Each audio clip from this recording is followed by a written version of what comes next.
A gente conversa com o Guilherme Russo, que é diretor de inteligência justamente do instituto responsável pela pesquisa. Guilherme, bem-vindo, hein? Olha, todas as vezes que a gente expõe uma pesquisa, eu digo que jornalistas amam uma pesquisa. Porque, como a gente lida muito, né, Isabel Mega, diariamente com os assuntos e os sentimentos, que uma coisa é o fato, outra coisa é o sentimento. E pesquisa é muito sentimento. Então, muito legal que a gente possa te ouvir aqui. Quando vocês fazem a pesquisa, vocês abordam um público muito plural, que pode ser ou alguém que votou no Lula, ou alguém que votou em Jair Bolsonaro, ou não votou em ninguém.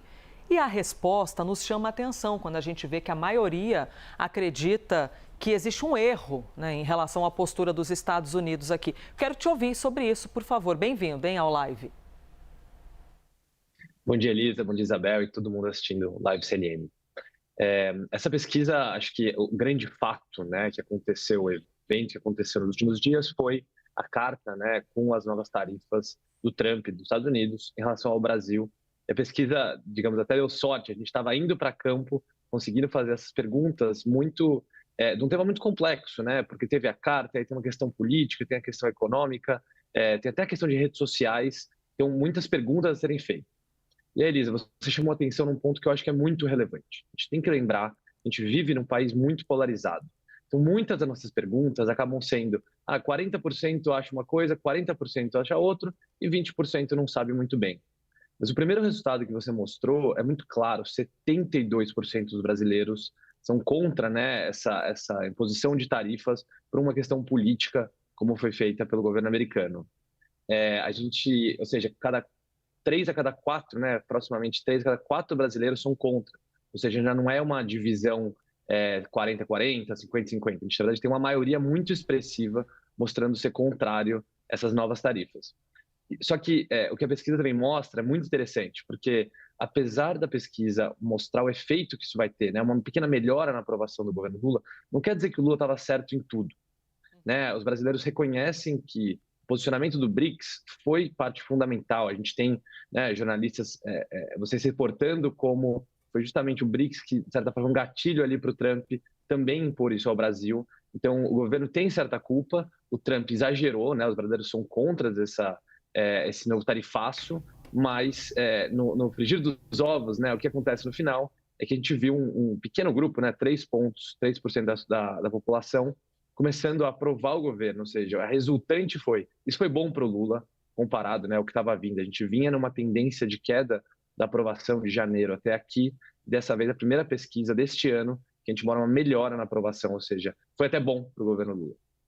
Isabel Mega também está com a gente aqui na pesquisa. Isabel, assim como eu, como todos os jornalistas, né, Bel? Quando sai uma pesquisa, a gente já quer ver qual é a temperatura das calçadas, né? A temperatura das ruas. E a gente fica conjecturando, né, Elisa e Guilherme, bom dia para você. O que há por trás desse crescimento? É essa pergunta que eu faço para você, Guilherme. Dá para dizer que o governo Lula conseguiu furar a sua própria bolha e isso reflete nesse crescimento que a Quest mapeou ou ainda não é para tanto? Isabel, eu vou te responder com duas partes. A primeira, quando a gente pensa na bolha, a gente pensa muito nos eleitores, obviamente, petistas, nos eleitores mais de esquerda, ou grupos que sempre apoiaram o presidente Lula, né, em mandatos anteriores, como mulheres, pessoas do Nordeste, mais pobres.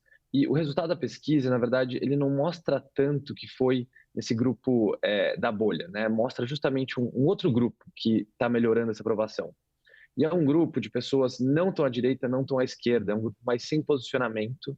Então, sim, a gente furou a bolha, mas não é porque o governo conseguiu. Então, acho que isso é muito claro, a gente tem que deixar isso muito claro. Não é que o governo foi que criou uma narrativa ou entregou uma ação que fez essa melhora acontecer.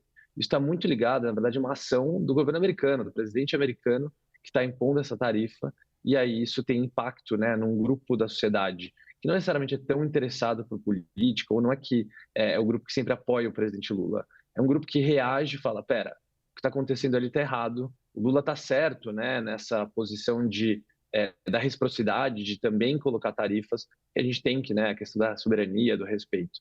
Então, não é tanto que o governo conseguiu, é mais, na verdade, que a imposição externa, né, americana, criou esse clima, esse sentimento da gente também reconhecer que o presidente Lula, né, para a população está certo em trazer essa reciprocidade e, de certa forma, está agindo de forma mais correta, né? Isso para a maioria da população. Guilherme, tem até uma matéria em nosso site que traz uma retrô sobre as tarifas de Trump no mundo, no México, no Canadá e como esses líderes lidaram com isso. E aí a matéria diz que a presidente do México acabou recuperando alguma popularidade pela maneira como abordou, a postura com que foi enfrentado esse assunto. Isso aparece na pesquisa que você também avalia, né, o seu termômetro, que acaba que traz uma melhora na popularidade de um presidente, porque lida muito com a rejeição, porque rejeição às vezes pauta mais uma pesquisa do que amor, né? Eu não sei muito dizer daquilo que eu gosto, mas eu sei dizer o que eu não quero. Então, essa rejeição à postura de Trump acaba sendo boa para o atual presidente? Elisa, é muito legal você trazer, né, os casos externos de fora do Brasil, porque isso aconteceu. A gente tem que lembrar que o tarifaço do Trump aconteceu, de certa forma, o Brasil tinha taxas ainda pequenas, né, nessa onda que o presidente americano estava colocando nos países, enquanto o México, o Canadá foram muito impactados logo alguns meses. E o México é um caso importante, o Canadá é outro caso importante. Em ambos os casos, né, os líderes daqueles governos tiveram uma melhora em aprovação, em popularidade, justamente após o Trump, ou seja, um fenômeno muito parecido com o que está acontecendo aqui. Lá, o efeito foi até mais forte do que a gente está vendo no Brasil. Então, em termos de humor do eleitorado, né, sim, esse efeito está sendo positivo, e o motivo que isso acontece é muito simples. Eles trouxeram muito bem, né? A gente é pautado pelo que comparações, do que a gente gosta e do que a gente não gosta. E a população brasileira, a gente já tinha pesquisas anteriores que mostravam, né, a população brasileira não tem uma aprovação, não gosta muito do Trump. E aí, quando o Trump ainda coloca um tarifaço no Brasil, por motivos ali que a população... Tudo bem, tem a questão do Lula, mas a carta, né, traz uma questão muito política e os brasileiros não acham que essa questão do Bolsonaro é uma razão suficiente para impor essas taxas tão altas. Logo, a gente começa a ver essa mudança, né, no humor do eleitorado, especialmente ali de um grupo que fala, peraí, nesse cenário, o presidente Lula está mais certo. Então, sim, acho que está acontecendo algo parecido que aconteceu, de novo, não na mesma magnitude que aconteceu no México, no Canadá, mas é um humor que vai mudando por associação, por comparar o Lula com o Trump, e as pessoas falam, o Lula é mais razoável, o Lula está certo nessa questão, o Trump está errado. É sempre muito interessante, né, esse fenômeno da rejeição, porque o medo, a raiva, o que eu não quero, às vezes pauta mais a gente, né, do que dizer aquilo que eu quero, aquilo que eu gosto. E você vê isso no fenômeno político. As redes sociais são pautadas por isso, né? O estouro geralmente vem em cima daquilo que eu não quero, do que exatamente daquilo que eu amo. E aí, Isabel Mega, o que te vem também de curiosidade sobre essa pesquisa? Eu fico pensando, Guilherme, e aí saindo dessa pesquisa e a gente ampliando um pouco o olhar, politicamente, o que a gente ouve de algumas fontes é que esse é um ponto de virada para o governo Lula, que pode significar que Lula não é um personagem político morto, como o bolsonarismo apontava, como o Centrão tentava pintar. O Centrão já estava indo muito para o lado do Tarcísio. A gente teve o governador se vendo num momento em que ele não agradou ninguém, e aí ele foi calibrando o seu discurso, foi tentando se reaproximar do setor produtivo, que não gostou das primeiras reações do governador de São Paulo. E a gente sempre tenta entender também o retrato do hoje. A gente está em julho de 2025, ainda tem muita coisa para acontecer. Queria ter uma avaliação de vocês, se dá para pensar nesse como um ponto de virada. Quando a gente ouve fontes ali do governo Lula, tem uma percepção muito aguçada de, olha, daqui para frente a gente não pode errar mais.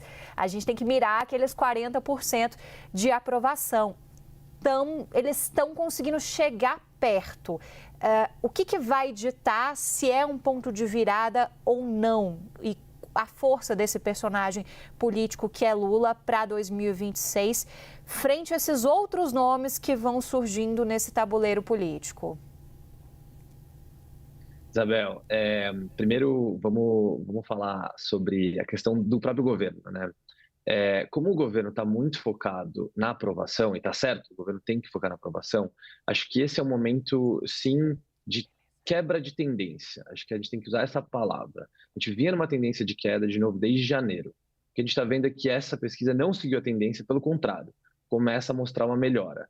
Só que é muito Tá. cedo para a gente chama de tendência, 2 pontos seguidos, ou seja, 2 pesquisas na mesma direção. Então, a gente ainda não pode falar que é uma tendência de melhora, né? Uma quebra na tendência que a gente estava vindo. Então, acho que é bom, de certa forma, ter essa sobriedade, né? O governo, tenho certeza que vai, espero, né, que tenha sobriedade também ao ler pesquisas, mas ainda está cedo.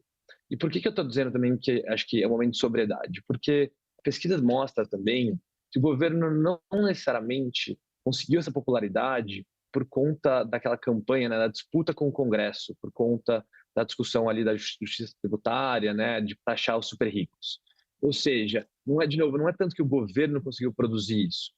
E eu trago essa informação porque quando não é o governo que está conseguindo, né, que não foi ele que produziu sozinho, isso não significa que ele vai continuar conseguindo, né? Ele já não conseguiu agora, ele vai ter que também trabalhar bastante. Então, acho que é um resultado positivo, um resultado que indica, né, que pode melhorar, mas ainda está muito cedo para a gente fazer essa avaliação de que, não, agora o governo é como se fosse um ciclo da taxa Selic, né? Uma hora ela sobe, depois ela passa um tempo crescendo. Ainda está muito cedo para a gente indicar que isso vai ser uma tendência. Agora, falando da parte eleitoral, que eu acho que a sua pergunta é muito relevante, o primeiro ponto, né, a Elisa gosta muito de pesquisa, a gente gosta de discutir, as pesquisas são fundamentais para a gente estar avaliando, e não só a população, mas os atores políticos olham muito para as pesquisas para fazer esse cálculo. Quem que eu apoio, quem tem mais chance. Porque a pesquisa, né, a gente mostrou hoje os resultados de avaliação de governo, depois vem os resultados do cenário eleitoral, de certa forma, como está essa intenção de voto, se a eleição fosse hoje, né, muito cedo, ainda falta mais de um ano e alguns meses, mas eu acho que, sim, o resultado fica claro. O governo Lula, né, o presidente Lula, é sim competitivo, se ele melhorar, ele fica ainda mais competitivo, e o governador Tarcísio teve, né, um momento ali um pouco complicado no final da semana, porque, apesar de ele ser um nome muito forte vindo do bolsonarismo, ele está do lado errado, né? A pesquisa mostra muito claro que a população não gosta do posicionamento do Trump, a população não vê motivos para o julgamento do STF, né, em relação ao Bolsonaro mudar por conta do Trump. O Trump não tem esse direito, né, para a maioria. Então, o próprio governador Tarcísio e outros nomes da direita vão ter que se adequar a essa nova realidade, decidir como eles se posicionam ou não. Então, a pesquisa é muito importante também, não só de ver como a população está vendo, mas acho que ela muda um pouco cálculos políticos que, enfim, partidos, potenciais candidatos têm que fazer.